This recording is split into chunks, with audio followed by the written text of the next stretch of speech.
क्या आपके GoPro में कोई प्रॉब्लम है? क्या आप अपना GoPro रिप्लेसमेंट करवाना चाहते हैं? टाइटल और थंबनेल देखकर अगर आप यहां आए हैं तो आज की इस वीडियो देखने के बाद आपको 100% सही जानकारी मिलेगी और इस वीडियो को देखने के बाद आपको किसी और की वीडियो देखने की जरूरत नहीं पड़ेगी। तो सबसे पहले आप देख सकते हैं मेरे पास है ये GoPro का रिप्लेसमेंट और यहाँ पर लगा है यूपीएस सर्वर। ये यूपीएस के थ्रू आया है, यूपीएस एक कोरियर सर्विस का नाम है, उसके थ्रू ये मेरे पास आया है और ये है मेरा GoPro। तो सबसे पहले मैं इसको ओपन करके आपको दिखा देता हूं कि इसके अंदर हमें क्या क्या मिला है। मेरे पास ये कोरियर आया है और यहाँ पर मेरा एड्रेस है, यहाँ पर यूपीएस सर्वर है जिसके थ्रू आप ट्रैकिंग कर सकते हैं कि ये आपका कोरियर कहाँ पहुँचा है। तो ये यूपीएस सर्वर होता है, इसके बारे में हम आपसे आगे बात करेंगे, एक्सप्लेन करेंगे। और यहाँ पर मेरा जो एड्रेस है यूपीएस वालों ने लगाया है और यहाँ पर एक चिट दी गई है। ये एक तरह से मानकर चलो कि ये बिल है जो यूपीएस की तरफ से भेजा गया है। ये देखो डिब्बे के अंदर भी इन्होंने दो इस तरह से रखा हुआ है और जब आप इसको रिप्लेसमेंट के लिए डालोगे तो आप भी इसी तरह से इसके अंदर आपको रखना पड़ेगा। तो इस तरह से ये पूरा डिब्बा मिलता है और यहाँ पर आप देख सकते हो यहाँ पर सील पैक है। तो ये आप इसको ऐसे पकड़ के इस तरह से आप करोगे तो ये आपका डिब्बा ओपन हो जाएगा और फिर इसको ऐसे ओपन करना है। तो ये देखो डिब्बे के अंदर इस तरह से इन्होंने पैक कर रखा है इसको। उसके बाद ये ले लिया मैंने और अब डिब्बे के अंदर देख लेते हैं और कुछ है। तो डिब्बे में और कुछ है नहीं। ये है हमारा GoPro। इस तरह से इन्होंने, जैसे एक ट्रे नहीं होता उसी के अंदर इस तरह से इन्होंने इसको रखा है और ये है GoPro। जब मैंने रिप्लेसमेंट किया था तो अपना GoPro मुझे मिला था GoPro 9 और इन्होंने मुझे रिप्लेस करके दिया लेटेस्ट वर्जन GoPro 10। यही अगर आपके GoPro 11 में अगर दिक्कत होगी तो ये आपको GoPro 12 देंगे, जो लेटेस्ट वर्जन होता है वही देते हैं। तो सबसे पहले हम यहाँ पर लिखेंगे GoPro सपोर्ट। GoPro सपोर्ट हमने यहाँ पर लिख दिया और ये है GoPro का मोबाइल नंबर। मोबाइल नंबर के बाद यहाँ पर आ जाएगा GoPro सपोर्ट। यहाँ पर राइट कॉर्नर पे है कॉन्टैक्ट अस। फिर हमने यहाँ पर कॉन्टैक्ट अस पे क्लिक किया और यहाँ पर जैसा कि आप देख सकते हो यहाँ पर होना चाहिए यूएस।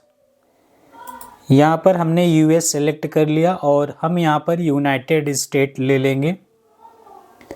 यूनाइटेड स्टेट लेंगे। अभी समय बज रहे हैं 8:37 पर और मैंने इसको जब शाम को 7:30 बजे ट्राई किया था तो यहाँ पर ये वाला ऑप्शन नहीं आ रहा था। I want to discuss an existing case number.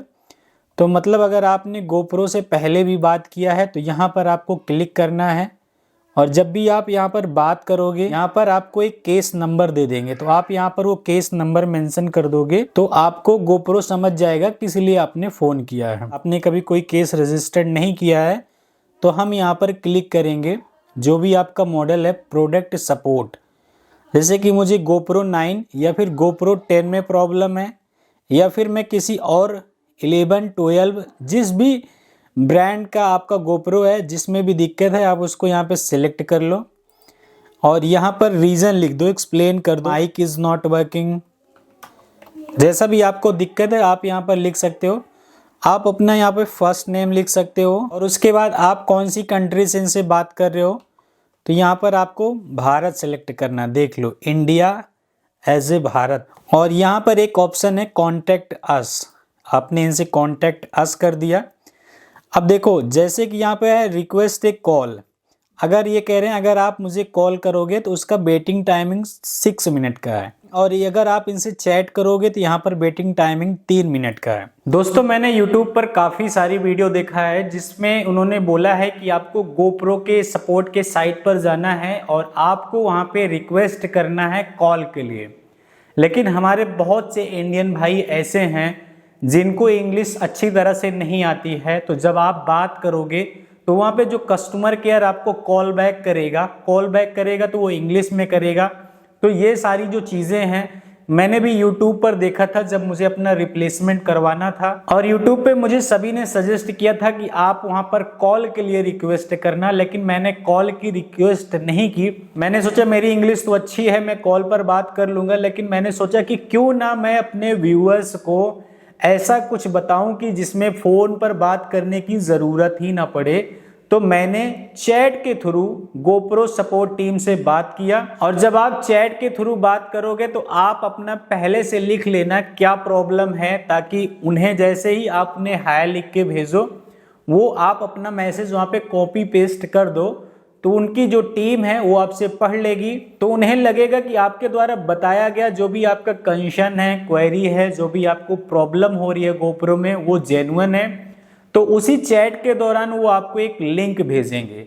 Link पर बोलेंगे कि आप मुझे अपना गोप्रो का सीरियल नंबर दे दो, क्या आपका गोप्रो लेटेस्ट वर्जन से अपडेटेड है या नहीं है। अभी तक मैंने आपको बताया कि कैसे चैट करना है कंप्यूटर पर। अब मैं आता हूं अपने मोबाइल स्क्रीन पर, और मोबाइल स्क्रीन पर यह दिखाता हूं कि जो गोप्रो ने टीम ने मुझे मेल किया था उस मेल में क्या क्या होता है और क्या क्या लिखा होता है। गोप्रो आपको ऐसे 3-4 मेल करता है, लेकिन उसमें जो काम वाली मेल होती है वो ये होती है। इसमें RMA नंबर होता है, और इसके साथ साथ यहाँ पर इन्होंने दे रखा है कि print out label, invoice label, आपको अपना गोप्रो पैक कैसे करना है, ये सारी चीज़ें यहाँ पर इन्होंने दे रखा है, तो आप इसको पढ़ सकते हैं। दूसरा चीज़ ये है RMA फॉर्म, ये मैंने डाउनलोड कर लिया, और ये जो फॉर्म होता है आपको अपने कोरियर पैकेज के ऊपर लगाना होता है। तो अभी आप नोट कर सकते हैं, जो ये UPS सर्वर लिखा होता है इसको आपको पैकेज के ऊपर लगाना होता है। दूसरा फॉर्म है इनवॉइस। ये जो इनवॉइस होता है आपको इसको गोप्रो के बॉक्स के अंदर रखना होता है। और ये तीसरा RMA फॉर्म, जो ये RMA फॉर्म है आपको गोप्रो के बॉक्स के अंदर रखना होता है। दोस्तों अब मैं आपको बता देता हूं कि पैकेजिंग कैसे करनी है। तो आपके पास इस तरह से कोई एक छोटा सा बॉक्स होना चाहिए। आपको इसको पैक नहीं करना है, सिर्फ ले लेना है, और अपने सभी डॉक्यूमेंट के जो भी यहाँ पर फॉर्म आए हैं तीनों फॉर्म के 3-3 कॉपी कर लेने हैं। उसके बाद आपको गूगल पे टाइप करना है UPS server customer care number. आपको यहाँ पर कस्टमर केयर नंबर मिल जाएगा। कस्टमर केयर को आपको फोन करना है कि आपका एक गोप्रो है, उसको आपको पिकअप के लिए मुझे देना है, तो आप पिकअप के लिए कब आ सकते हैं। तो वो आपको टाइमिंग दे देंगे और आपको समय बता देंगे कि मैं इस समय पिकअप करने के लिए अपना बंदा भेज सकता हूं, क्या इस समय आप घर पर अवेलेबल हैं। तो अगर आप अवेलेबल हैं तो आप उनको बता सकते हैं। उसके बाद UPS डिपार्टमेंट से जो भी बंदा आएगा आपका वो गोप्रो लेके जाएगा, और आपको उससे रिसीविंग ले लेना है। अब मान के चलो कि मेरा कोई कोरियर का कंपनी है, आपने UPS को फोन किया, तो UPS मुझे बोलेगा कि भाई तुम्हारे एरिया में एक गोप्रो पिकअप करना है तो आप चले जाइए। तो मैं जाऊंगा, आपके पास आऊंगा आपके घर, और मैं एक रिसीविंग दूंगा, वो रिसीविंग आप रख लोगे और मैं आपका गोप्रो लेकर चला जाऊंगा। फिर मैं उसको अच्छी तरह से पैक करूंगा, जिस तरह गोप्रो टीम को कोरियर भेजा जाता है। इसके अंदर 3 सारे डॉक्यूमेंट रख के पैक करके फिर मैं भेजूंगा। वो जाएगा दिल्ली, दिल्ली से फिर वो जाएगा चाइना, चाइना से फिर वो जाएगा सिंगापुर। जब आपका वहां पे कोरियर पहुंच जाएगा और आपको UPS की जो ट्रैकिंग ID होती है यहाँ पर, इससे आप अपना ट्रैक करते रहेंगे कि आपका कोरियर कहाँ पहुंचा। फिर आप अपना केस नंबर डालकर एक बार आप उनसे फिर से चैट कर लेना कि मेरा जो कोरियर है वो आपके पास पहुंच गया है या नहीं, और क्या जो प्रॉब्लम थी आपने उसको फाइंड आउट कर लिया है या नहीं। तो वो आपको सब कुछ बता देंगे, और आप उनसे रिक्वेस्ट करना कि मेरा गोप्रो 9 था तो आप मुझे गोप्रो 10 दे दो। अगर आपका गोप्रो 10 है तो आप उनसे रिक्वेस्ट कर देना मुझे 11 दे दो, और या फिर अगर आपका 11 है तो आप 12 के लिए रिक्वेस्ट कर सकते हैं। वो हमेशा आपको एक लेटेस्ट वर्जन ही देते हैं। उसके बाद जब वो वहां पे पैक करेंगे तो आपको फिर से मेल करेंगे, फिर से आपको एक ट्रैकिंग ID देंगे, फिर आपका कोरियर आपके घर आएगा। फिर जब आपके घर आएगा तो मैंने जो भी अनबॉक्सिंग दिखाई उस तरह से पैक होके आएगा। दोस्तों इस वीडियो में बताई गई जानकारी अगर आपको अच्छी लगी हो तो आप हमारे शुक्ला जी के इस चैनल को सब्सक्राइब कर सकते हैं।